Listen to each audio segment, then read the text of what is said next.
This meeting is being recorded. Okay. When we start in a moment, we'll be in Perek Kaf Bet, number 22, and we'll start on Pasuk 13, Yud Gimel. So it's 22, 13.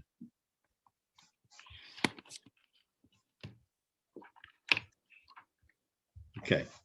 What was going on just before here? We were learning about a man, a king, Yoshiyahu, who was actually a good man. He was a good king. He was trying to do this, the right thing. He was on the straight and narrow. He was starting to eradicate things that needed to be gotten rid of. And for those of you joining now, we're going to be starting on Perek Kaf Bet, number 22, Pasuk Yud Gimel, number 13. And so Yoshiyahu was a good person.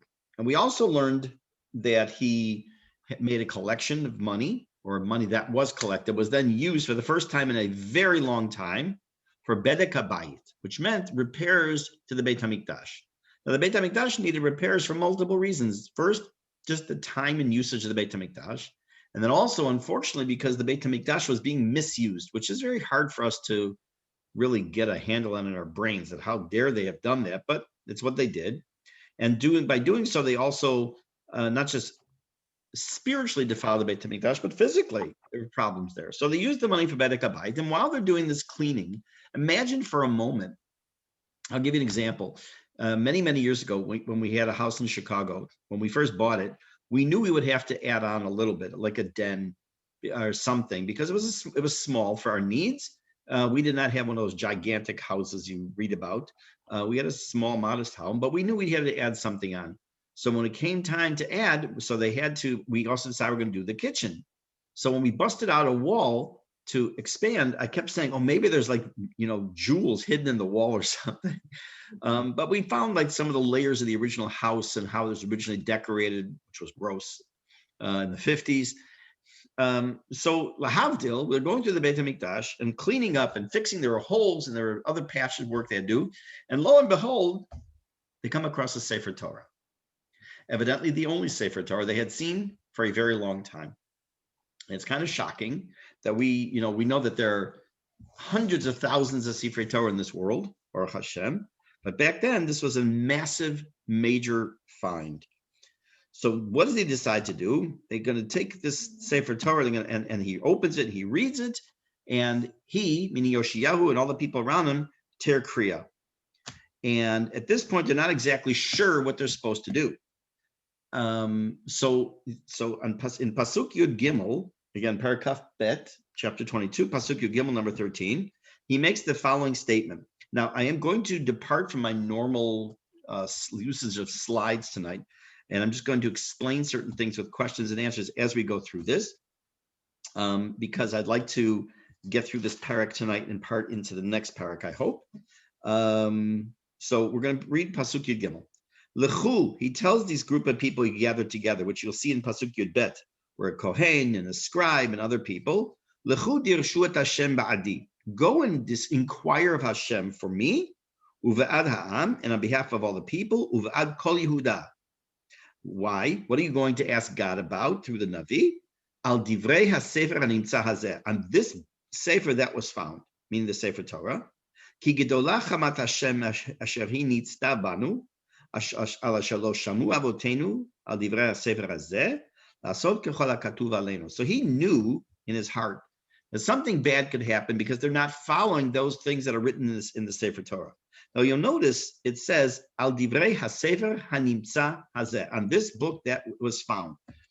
It is almost as saying like, wow, we found something really special, and I'm not exactly sure what we're supposed to do with this. It was so foreign to them to see a Sefer Torah, which again is very hard for us to imagine, hard for us to understand. Okay, so he sends them along. Now, who would you expect? I know we read these psukim before, but now we're going back slowly. Whom would you expect them to go and talk to? Which Navi? Who was the main Navi of this time period at this point? Yirmiyahu. Yirmiyahu. You'd expect him to go to Yirmiyahu. He doesn't say to whom to go yet, or at all, in this pasuk. Let's take a look at Yud Dalet. Vayelech Hilkiyahu HaKohen, v'achikam, v'achbor v'shafan v'asaya, el chulda ha'neviya, this group, this contingent, go to Huldah, who is also a prophetess. And she only appears, by the way, here and in Divrei Yamim when the story is retold. And they go to her, and that tells us a little about her lineage. She was the wife of Shalom, the son of Tikva, the son of Charchas, Shomer HaBegadim, who was the one who took care of clothing. The Yoshevet B'Yerushalayim b'Mishneh, and she sat in Yerushalayim in Mishneh, which I'm leaving untranslated for a moment. Vayidabru eleha, and they spoke to her. So we have a number of questions we should ask in this particular pasuk. Why do they go to Huldah?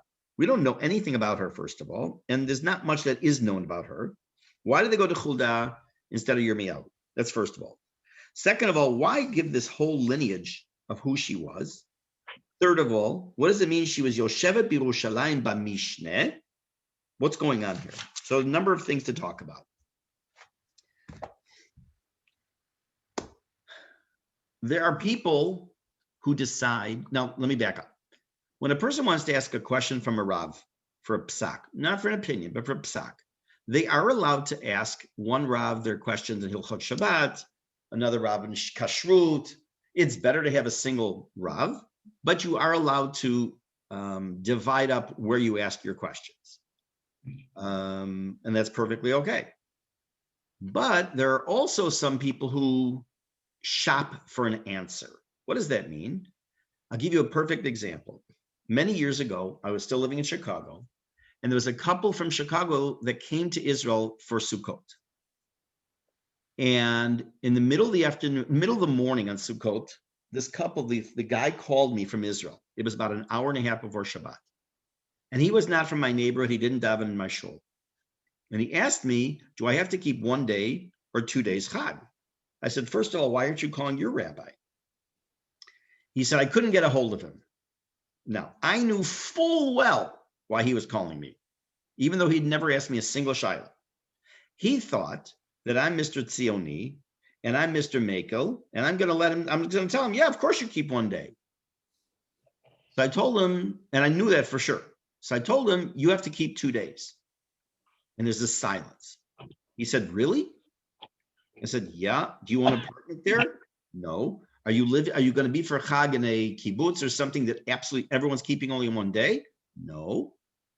Are you single and looking for a wife and may settle in Israel after the Chag if you find the right woman? He says, I'm married. I said, I know. Then you have no heter to keep 2 days, to keep 1 day. Are you sure? Really?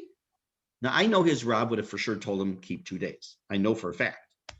So he's calling me because he's shopping for a heter, which is totally inappropriate. Had he always asked me his questions, it's fine. But he never did, not even one. Now, not to minimize what this contingent is doing, but they decide to go to Huldah instead of Yirmiyahu for a very specific reason. Yirmiyahu was already a known entity. He was a Navi. She was a Neviah. People knew his prophecies very much. They knew a little bit about hers. And they also felt that by going to her, maybe there'll be some rachmanut, some sympathy. She's, after all, a woman. You know that the word rachmanut, if you never noticed, the shoresh is rechem, the womb. Because a woman has this is the source of mercy.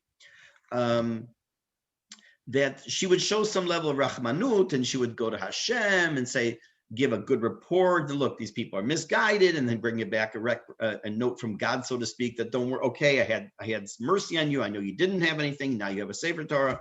That's what they were expecting, and therefore they decided to go to Huldah instead of to Yirmiyahu, according to almost all of Mefarshi, by the way. But also, why give us yichus? Why tell us who she was? She was the married to so and so, who was the son of so and so, and The truth is that if we trace this lineage back even further, it goes all the way to Yehoshua and Rechav. Who was Rechav? Rechav was the woman who was the zonah, who hid the Meraglim, who came to check on the land of Israel that Yehoshua sent. She ends up eventually converting and becoming Yehoshua's wife. So this woman is married to a direct descendant of Yehoshua. It's trying to give us her, we would say in modern English, it's actually not English, it's Latin, her bona fides, giving us her credits. Who is she?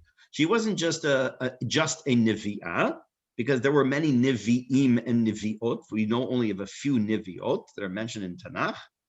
for example, Devorah HaNeviah. But she was, in fact, very prominent. She was a very prominent individual. So they went to her. By the way, it's the Gemara in, I think it was Sukkah. Let me see if it says here. I forgot. It's the Gemara in Sukkah that tells us this, that Megillah, sorry, that he was her husband was the direct descendant of Yehoshua. Now, what's this interesting statement of V'hi yoshevet b'Yerushalayim ba'mishneh? Okay, I hope you have I hope you're wearing socks, because I'm going to blow them off with a Rashi. There's a very unusual Rashi, because there's a Rashi, and then there's a parentheses. If you have Rashi, I didn't even make a slide for it, because I'm assuming that most people have the Rashi in their book. We're going to look at the Rashi that says ba'mishneh. There's Rashi's comment, then there's a Haggah, like not an edit, but an additional point, and then another source is brought. There are three things mentioned in Rashi. The first one is relatively benign. Let's take a look at it. Again, if you have it, if you don't, you can just follow along and listen. What do I mean by Mishnah? She sat in Yerushalayim by Mishnah, the Beit Ulpana. She sat in the Beit Midrash, she sat learning. Sha'ar yesh hazara, sheshmo sha'ar chulda. For those of you who want to know where that is, go to the Southern Wall excavation, and you see that one of the arches that's there, that's sealed up, is known to this day as Sha'ar Chulda. And there's this gate there that's named Sha'ar Chulda, and it's even mentioned in Masechet Midot. V'yesh potrim b'mishnah chutz lechoma ben shtei hachomot shehi mishneh le'ir. Others say, where was she sitting? She was sitting and learning, evidently Torah, and she was sitting outside the wall between two walls, which was the secondary wall of the city. So that's Rashi. Now you'll notice that there's two sets of parentheses. Let's take a look at the first one. B'mishnah hayta lomedet haTorah shebe'al peh lazekenim shebedor. She was sitting teaching Torah shebe'al peh to the zekenim of the generation. Vehihi haMishnah. And that was the Mishnah that it referred to. Now, obviously, the Mishnah by Rabbi Yehuda Nasi is not written for many generations. But he's telling us that the Torah Shebe'al Peh is being taught by a woman in Yerushalayim by a Neviah to the Zakenim. But it gets better. It gets better. Listen to this next statement that's quoted here in Rashi that is attributed to a book called Sod Mesharim. The Mishnah. What does it mean? She was teaching from Elah Hadvarim ad Leinei Kol Yisrael. She was teaching Sefer Dvarim. Why is it called Mishnah? Because we know that the Sefer Dvarim is known as also Mishnah Torah. Everything that's repeated in the Torah, Darsha Berabim. She got up in public and gave drashot. V'gilta ha'onashim v'hagaluyot hanichpalim hagluyot. Sorry, she revealed the punishments and the hidden things. It could also be the exiles that were repeated. It says that not only the things that are in the Torah you're not supposed to do very clear, there are also hints and also secrets in the Torah that that are hinted to, and I'm going to teach you them, and you can't go against them. She was what we would call today a Renaissance woman, who, by all stretch of the imagination, when you start thinking of places that they're so modern, and you got Nishmat and you have Matan, ancient history, literally. She is a Neviah teaching Torah to the Zakenim. She's giving drashot in the public square, and she's teaching the Sodot of Torah to Am Yisrael in order to get on the straight and narrow. I think it's an amazing, amazing commentary on that time period. Okay, so Rabbi? now, yes. I have a question or two. You'll see if I can answer it. Go ahead. If they have this Sefer Torah they found, which they hadn't seen it for a long time, Right. and if Huldah Neviah was teaching Torah, Mm-hmm. and you say this was the only Torah, but she was teaching Torah. Mm-hmm. What was she teaching? Torah Shabbat Peh. Does that mean the Beit HaMikdash had one, and the Nevi'im had another one somewhere secret around? They were doing it Baal Peh, parts. Right. So I think the second and third things you said are correct. Part of it was Baal Peh, right? Was Baal Peh, and the second part was they must have had some remnants of some notes of some sort of what it was that what's in the Torah. Yes, yes. Because otherwise, what's there to teach? You're holding that this is the only Sefer Torah, but how do you teach? I know everybody's genius except for me and knows it all by heart. Obviously not. But okay. I'm listening. So it's not possible that Yirmiyahu and Huldah and the other Nevi'im had a Sefer Torah somewhere? It is possible. I can't say it's not. I don't see it. I haven't seen it. I looked for it, but I haven't seen someone says that. It is possible. They may also have had just, for example, Sefer Dvarim, as according to this one opinion. Maybe she either knew it by heart. Who taught it? Okay. Right. I don't know. That's a great question. I just don't know. Okay. Okay. So let's take a look at the next pasuk. So now remember, this contingent goes in. They're expecting a female, compassionate woman who's going to help them out, beseech God. Oy vey. Hang on. Yud Tet, number 19. And she says as follows. Wait, I skipped, right? Yeah, I skipped a lot. Hold on. We're on Tetvav. Vatomer alehem, and she said to them, Komar Hashem Elokei Yisrael, thus said the Lord God of Israel said, Imru la'ish asher shalach etchem elai. Tell the man that sent you to me the following. What in the world how does she start this off? By saying, tell that man, not the king, not Yoshiyahu, not King Yoshiyahu, that man. She starts off, you can almost hear the blood drain from their faces when they hear that introduction. Imagine you go into the CEO of a company and you want to tell the CEO something, and you're hoping that you're going to be met with favor because you have this brilliant idea. And the CEO said, sit down. We have something to discuss. Well, your idea, whatever brilliant it may have had, you already think in your head, what's he want she want to talk to me about? What did I do? What's wrong? This is how they're getting this start of this discussion. Tet Zayin. Ko amar Hashem, hineni mevi ra'a el hamakom hazeh ve'al yoshvav. I am going to bring evil upon this place and its inhabitants. Et kol divrei hasefer asher kara melech Yehuda. Based on exactly what this king of Yehuda, i.e. Yoshiyahu, read, that's what's going to happen. Why? Tachat asher azavuni. First of all, you left me. Vayikatru le'elohim achirim, and you brought incense to foreign gods.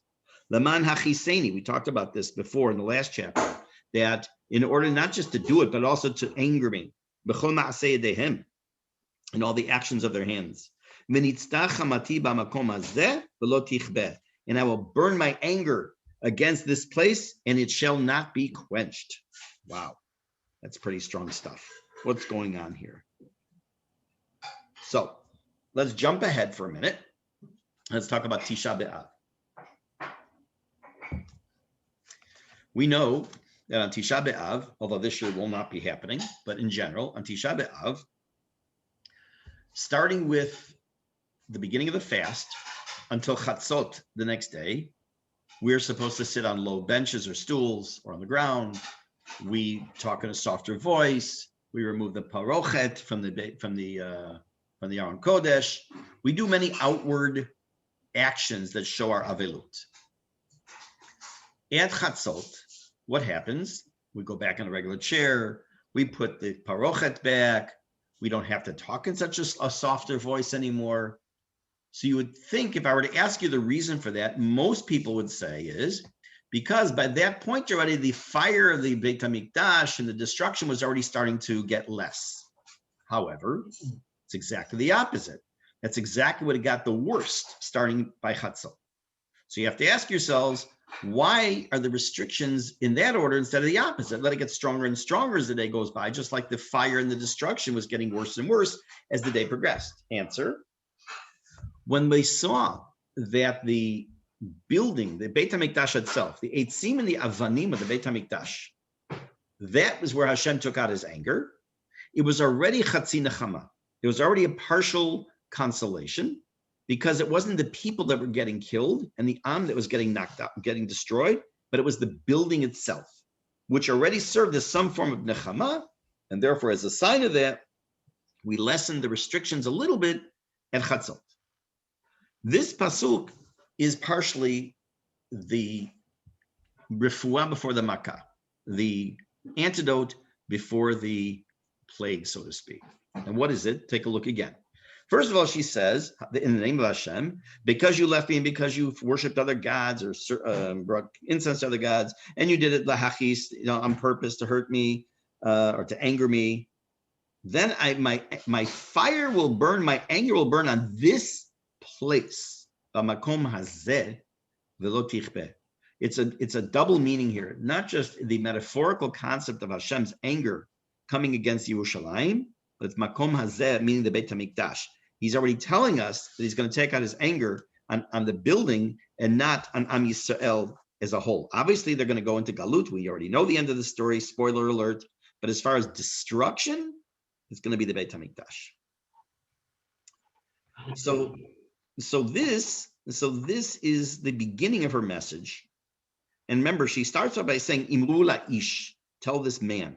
Now, if you take a look at Yudchet, number 18, it's a bit of a different story. Vel melech Yehuda hasholech etchem lidrosh et Hashem. And now to the king of Yehuda, who sent you to inquire of God, kotomru elav, you shall say to him, Koamar Hashem Elokei Yisrael. Here's what Hashem has to say. Advarim asher shamata, that which you have just heard, colon, just a second, let's go back to this pasuk. Now all of a sudden she's calling him the king of Israel again. Why is she calling him the Melech? She's about to inform him, which we're going to read in a minute, that he's not going to live to see this destruction because he was a good person and he didn't deserve to see the destruction of the Beit HaMikdash. So as a result of the good things that he has done prior to this time of this information, he's now re-earned, so to speak, from her the title being called the Melech because he acted in a kingly way in the name of Hashem. Now, what is it that she says is going to happen or not happen? Yud Tet. Now, remember, this is Hashem talking through Chulda to the Mishlachat, to this entourage, who are then going to bring this back to the king. Yud Tet. Ya'an rach levavcha, because you softened your heart. Vatikana mipnei Hashem, and you humbled or you subjugated yourself to God. B'shom acha asher dibarti, by hearing when you heard me say, Al hamakom hazeh v'al yoshvav liot l'shama v'liklala, vatikra begadecha. Since you know, you heard, you read, you saw that God has told you that this place was going to be destroyed, or at least you saw this in the Torah, whatever the meaning might be at this moment, and you tore your clothing, vatifke lefanai, and you cried before me. V'gam anochi shamati neum Hashem. So too, Hashem says, I have heard you. Now, what is the first thing he says in the pasuk? Because you humbled yourself or you subjugated yourself before Hashem. Bishom acha. When did you do this? When you heard the information from the Torah. Therefore, midah keneged midah, Hashem says, I will hear or I have heard your actions. And therefore, lachen, therefore, hineni osifcha el al avotecha. You are going to be gathered to your forefathers, mean die. V'ne'esafta el kivrotecha b'shalom, and you will be buried in your ancestral burial ground in peace. V'lo tir'ena einecha, your eyes will not see. B'chol hara'ah, all the evil, asher ani mevi ala makom hazeh, that I will bring on this place. Vayashivu et hamelech davar, and they returned to the king the word. I'll explain that in a minute, but let's understand what she just told him in the name of Hashem. Those of you who have been learning Sefer Melachim with us for a few years, you will remember, and if not, you may still know, that when Shlomo HaMelech is informed that there's going to be a split in the kingdom, that there will be a northern kingdom and Malchut Yehuda, Hashem also tells him, but because you are who you are, and because you were such a good person, You are not going to live to see that split. It's going to happen starting with your son after you. And immediately the next generation, we know, almost right after Shlomo dies, we read the fact that there's a split in the kingdom. In addition to that, we also know that there's a series of Gemaras, and I don't remember off the top of my head where, I'm going to guess Sanhedrin, but I don't remember for sure, that talk about various rabbis, I think Amoraim, meaning the time of the Gemara, who said that their wish is to not live in the generation before Mashiach. Why? Because they say it's going to be horrible. It's going to be very bad. Things are going to be very bad for the Jews, and therefore they don't want to witness that. They want to be there when Mashiach comes, I guess, through Tchiyat Metim, but they don't want to witness the horrible things that happened to Am Yisrael. Now, whatever that means and whatever their intentions were, Hashem's intention is to reward, in a sense, Yoshiyahu for what he has done up to this point. There's going to be a lot more he's going to do, which we're going to read through the next chapter shortly. But there's a lot more he's going to do. But until now, he's already been doing a fairly good job. And because of that, in spite of the fact that Hashem is already basically informing them that the Beit HaMikdash is going to be destroyed, nevertheless, it is a bit of a saving grace that he himself is not going to witness this. And that brings us to the end of this particular parak. So we've seen kind of two extremes in this parak. On the one hand, it starts off with this huge upswing. We finally have, again, we had Chizkiyahu was wonderful. Now we have Yoshiyahu. He's even doing some great things, and he's accomplished a lot. Until hello, here's a Sefer Torah. Let's read it, and certain things are said. I forgot which one of the Mefarshim said that when they read from the Sefer Torah, it had to do with the curses and also what was says something Malkecha, like also your kings were going to be destroyed. So he also took that obviously very much to heart, which is what was one of the impetuses for him sending the Mishlachat, or the entourage, to go to the Navi, in this case, the Nevi'ah. And then we come towards the end of the chapter, and we find out some really bad things are going to happen to Am Yisrael, which is a portent for the last three chapters, Kaf Gimel, Dalet, and Hey, of Sefer Melachim. But at the same time, we also see a little silver lining, at least for the king Yoshiyahu, that he is not going to live to see that destruction. So when I was learning this, I actually prepared this obviously a while ago because we've missed a couple of classes, but I was asking myself, if I were Yoshiyahu, would I be happy or not happy that Hashem's not going to enable me to see what's coming up next? He's told me what's coming, but I'm not going to live to see it. Would I want that or not? I'm curious if any of you have an opinion on that. Not whether Yoshiyahu is happy or not happy. I'm just curious if you were in his position and you knew how this was going to end, and Hashem says he's doing you a favor, quote unquote, that I won't say you, but this king is going to die before all the bad stuff starts to happen. Would you have preferred seeing it or not seeing it? I'm just curious if anyone has an opinion. I would definitely prefer to have seen it. Mm-hmm. Okay. Because that way I could possibly do something. Not that I can change the course of Hashem's will.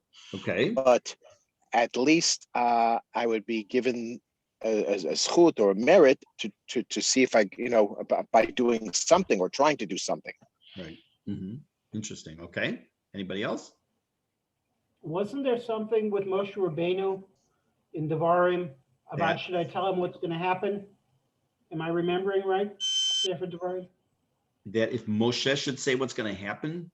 That Hashem says, am I going to tell Moshe Rabbeinu what's about the end of but I think that what maybe you might want to refer to something else if you're going down that road is Yaakov Avinu. And Yaakov Avinu is calling his sons all together. He says, and I'll tell you,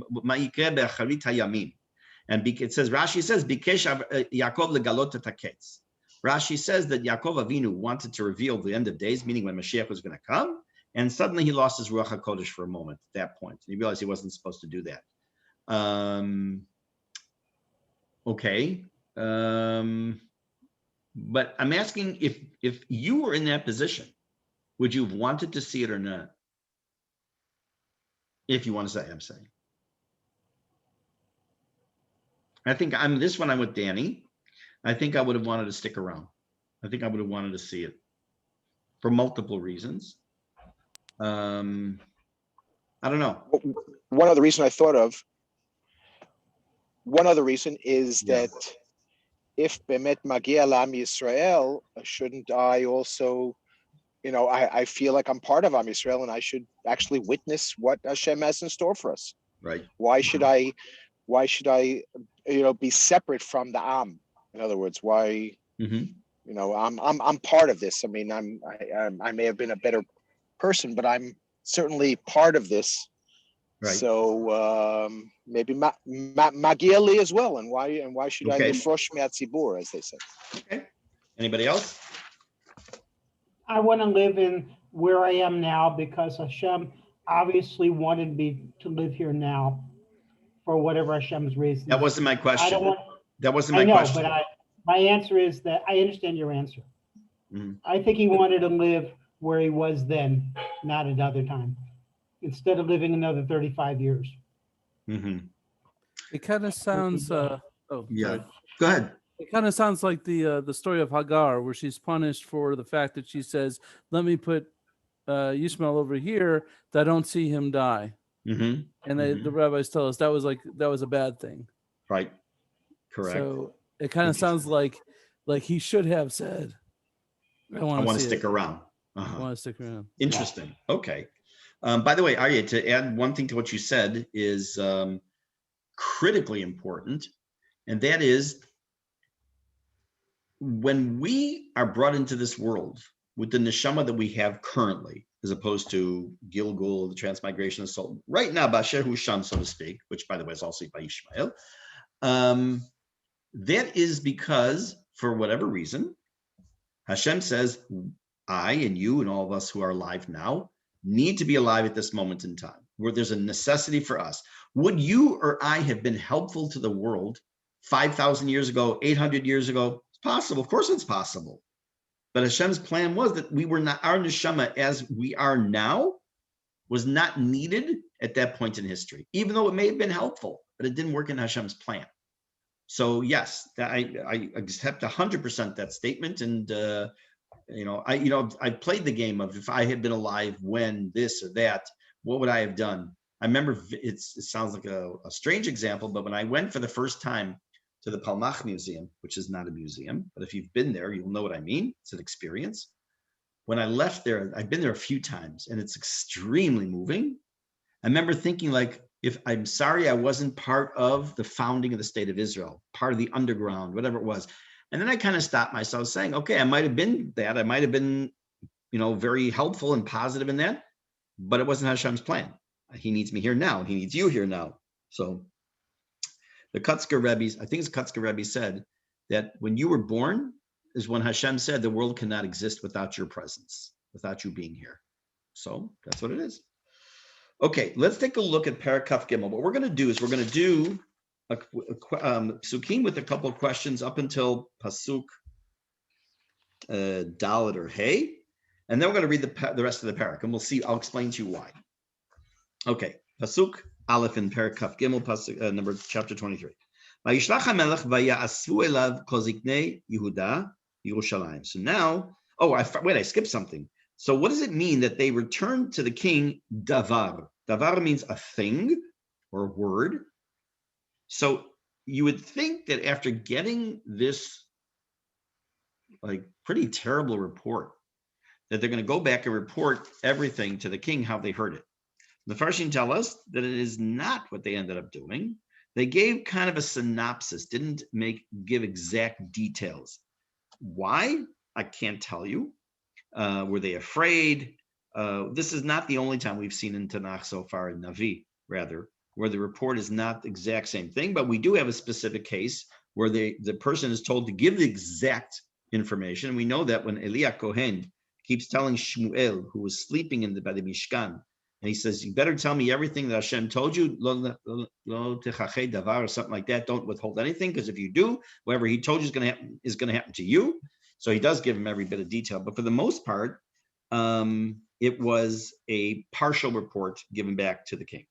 But in any case, the king does internalize the message. And here's what happens. Aleph.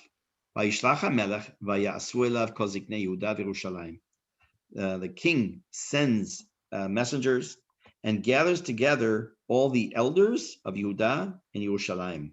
Now, there's a difference. It could be Mamlechet Yehuda, it could be Shevet Yehuda, but in any case, he gathers together a large group of people. Pasuk Bet. Vayal HaMelech Beit Hashem v'chol ish Yehuda v'chol yoshvei Yerushalayim. Tell me what is the next word it says in your Navi, please. I have v'chol yoshvei Yerushalayim. What does it say by you?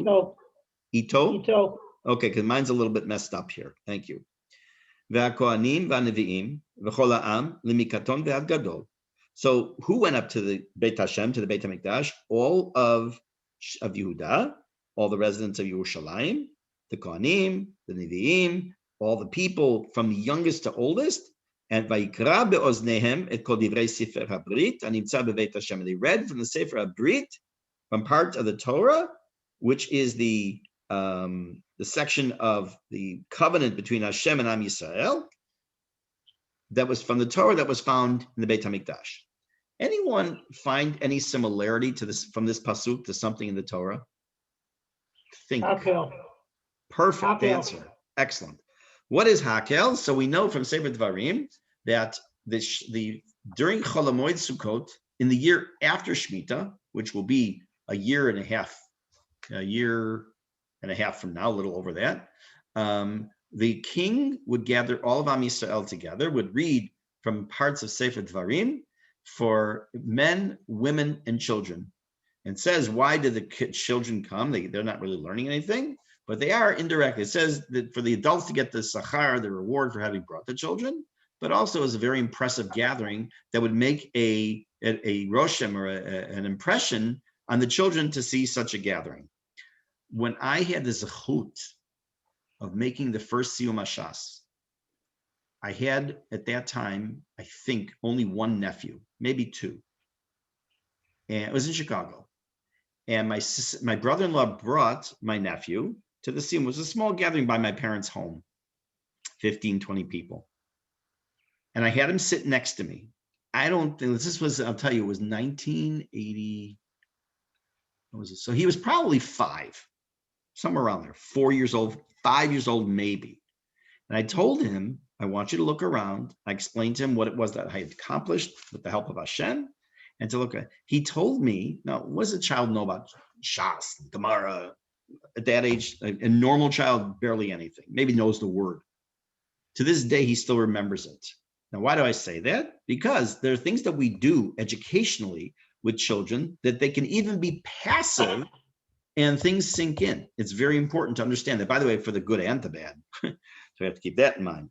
So therefore, in this momentous occasion of reading and reestablishing the brit between Am Yisrael and Hashem, so Yoshiyahu is very careful to make sure, similar to Hakel, that there is a gathering of the entire Am Yisrael, at least of those who were in Israel at the time, because the rest of the people, yeah. Rabbi? Yeah. Not this past Hakel, but the one previous to that. They only had one thing, and I have never seen Yerushalayim. You will see that crowded, and I've been here a lot. When? Okay? When?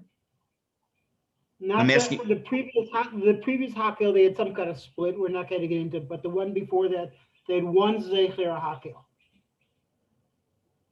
It was packed starting at Shari Yafo all the way. So I was at the last one 7 years ago or whatever it was. Well, I'm talking about the one before that. I Okay. was there last year too. There are two of them. There's a machlokas. So The truth is, I don't remember that. It could be, I don't remember that part. I do remember being disappointed at first that it wasn't mobbed. Later, it got much busier, but we'll see. We'll see what happens next time. But that, the previous one was like that. Yeah, interesting. I wasn't here for the one before that. Yeah. Okay, so let's take a look now. Pasuk Gimel. Vayamod HaMelech al ha'amud. The king stood on the pillar. Explain that in a moment. Vayichot et habrit lifnei Hashem, and he made a covenant before God. Lalechet achar Hashem, to walk after Hashem, lishmor mitzvotav, to keep his commandments. The next word I've told you before, we've come across this, ve'edevotav. It does not say edotav. This is edevotav, because you'll notice there is no shva under the vav. It's there's no never mind. It's edevotav. Ve'et chukotav, v'chol lev v'chol nefesh. That Am Yisrael would keep the mitzvot in their heart, in their neshama. La'akim et divrei abrit hazot, to keep the words of this covenant. Haktuvim ala sefer hazeh, written in this book, the Torah. Vayamod kol ha'am babrit, and all the people stood steadfast, let's say, by this brit. Okay, so a couple of questions. What is this pillar? What is that talking about? So Rashi tells us and others, there was a specific high place that was in the Beit HaMikdash, that was the place for the king. So when the king wanted to speak to the people, it would not be for Hakel, though, as far as I know, because they had to build a separate bima for him to stand on. For that, it was not the same thing, as far as I know. That would be for him to make pronouncements and brachot, whatever it was he was going to do. So he stood up there. So this way the people would all be able to see him and to hear him.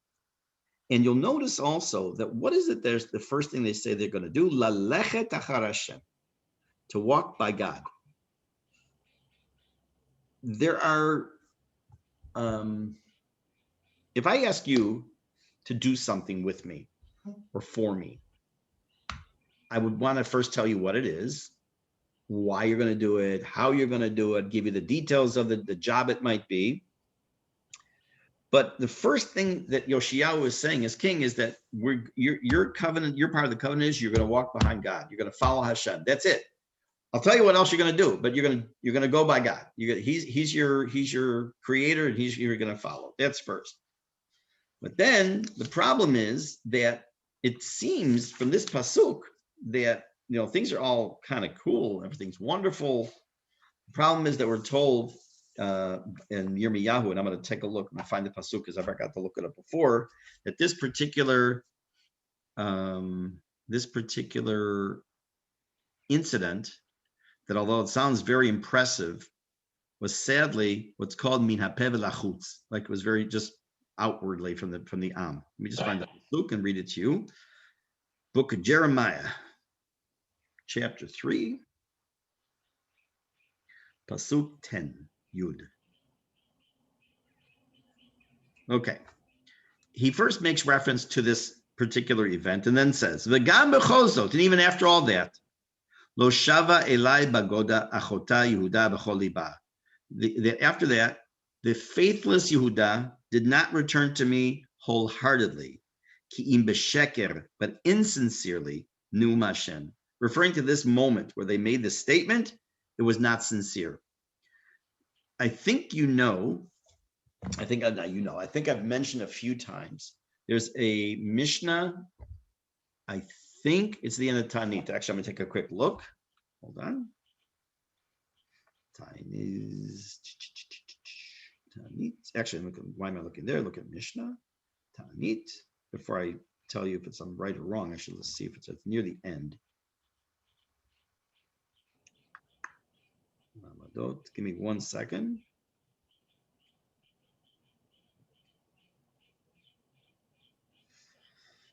If I don't find it real fast, then I'll just quote it the best I can.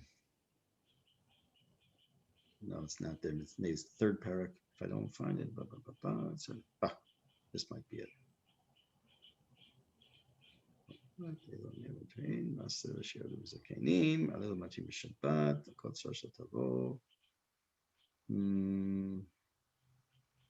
Okay, I'll just try and do it by heart. There is the Mishnah talks about Seder HaTanit Ketzad. What exactly did they do on a fast day? Now we know, what do you do here? It's going to be Shiva Sabbat Tammuz.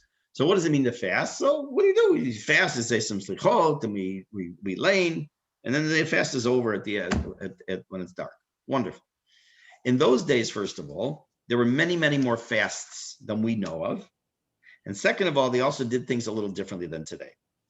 What did they do? They would take the Aron Kodesh out into the street. They would wear sackcloth. They would put ashes on their head.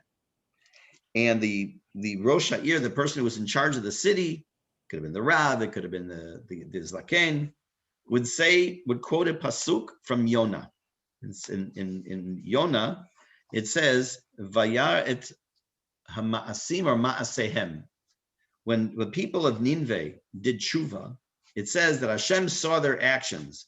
And the Zaken is supposed to say, it doesn't say they saw their sackcloth, and Hashem doesn't see their fast, he saw their actions, meaning that you can talk the talk. Great. We have to do tshuva, we have to do tshuva, we have to do tshuva. You can blow the shofar. I have to change my ways. It's Elul. I can say slichot. I can go through Yom Kippur and fast. I can go al chet, al chet, al chet. But if it's only mi'aped v'lachutz, if it's only something verbal like that, then it's not going to hold up. It's something. It's not a zero, but it's not the same thing as someone who's wholeheartedly trying to make a change. I give you like a human-to-human example.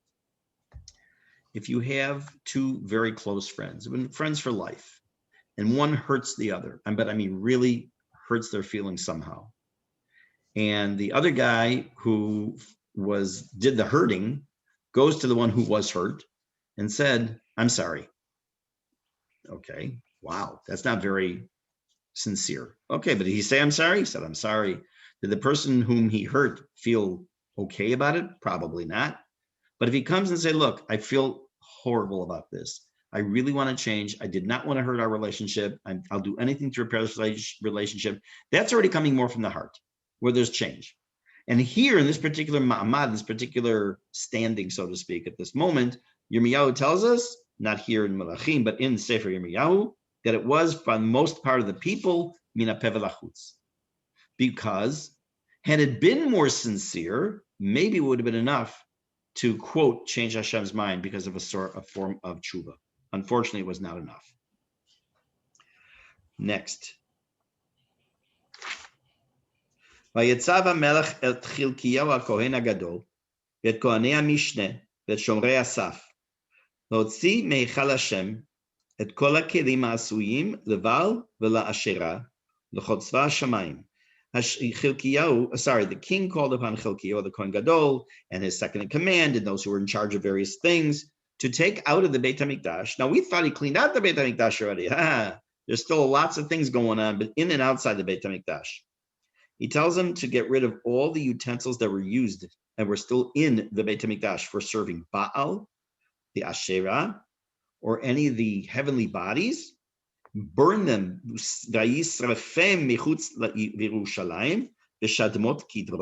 burn them in the plains of Kidron.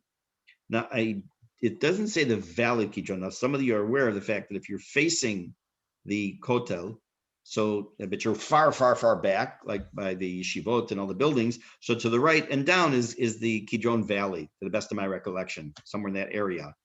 Also, Gay Ben Hinnom and Kidron Valley, all these different areas over there. So it could be that this is where he did this. I can't tell you for sure. Maybe if Arnold knows, you can feel free to tell us. V'nasa tafaram bet el. He took all the ashes of these Avodah Zarah pieces and brought them to Beit El. Why Beit El? Why Beit El? I mean, there are plenty of places in Israel he could have brought them to. Why Dafka Beit El? That's where the big Avodah Zarah was. Very good. We know that where do we really start in Sefer Melachim to start hearing about Avodah Zarah was the Ravam ben Nevat, who built the Egel HaZahav in the north in Dan, and the southern part of the northern kingdom in Beit El, and he brought Tameh to Tum'ah, right? He was trying to reunite and to take these ashes and put them on what was already Tameh. Now, from here to the end of the chapter, I'm not going to read it now, I changed my mind. I'm just going to give you what's going to happen. There are, I wrote it down, 13 stages of these next events. Now, what does that mean? Yoshiyahu, we already know, is a good person. He tries his best. And even though he's trying his best, until now, he has not been completely successful. In the meantime, he also gets a notice from God that there's going to be a Beit HaMikdash that's going to be destroyed. He's not going to live to see it, et cetera, et cetera, et cetera. But he still needs to do what's right in the eyes of Hashem. And what's right in the eyes of Hashem is cleansing the rest of the country from any vestige of Avodah Zarah. even though it sounds like till now he's been successful, there's still other things. First thing is, of course, most surprising, there's still things going on in the Beit HaMikdash. That's first of all. Then there are going to be a total of 13 different areas, not locations, but different types of things that will need to be collected, destroyed, burned. It'll depend on what the object is. If you look in the Torah, you'll see there are different mitzvot when it comes to various types of avodah zarah. Some are to be burned, some are to be crushed or destroyed. And then it comes the flip side of that mitzvah, because that is a mitzvah to do, is lo ta'asun kein la'Hashem Elokechem. You cannot do that same thing to God. What did that mean? For example, you couldn't chip a stone in the floor of the Beit HaMikdash. That was, or chip a piece of the Mizbeach off. It also gave us, by extension, the reason you cannot take anything with the Shem Hashem, 5 different names of Hashem, and destroy it. Because by doing that, you're doing the opposite. What you're doing is you're taking that which we're supposed to do to Avodah Zarah and not to Hashem, and then we're doing it to Hashem, which is the basis for the mitzvah of what we call shemos, right? You don't throw out anything with Hashem's name on it. It has to be buried proper burial, usually, not always, but usually. So that will be the rest of this parak. What we're going to do, Bezrat Hashem, next Sunday night, I want to read through the next like 20 psukim or whatever, 30. It's a long chapter, just so we can get a feel for the whole thing. Go back and ask a few questions about it. And that'll then lead us into the following, probably 2 weeks later, into parak Kaf Dalet, the last 2 chapters. Okay? I wish you a Shavua Tov. Have a good evening. Thank you. And be well. Thank you, Rabbi. You're very Thank you. welcome. You're welcome.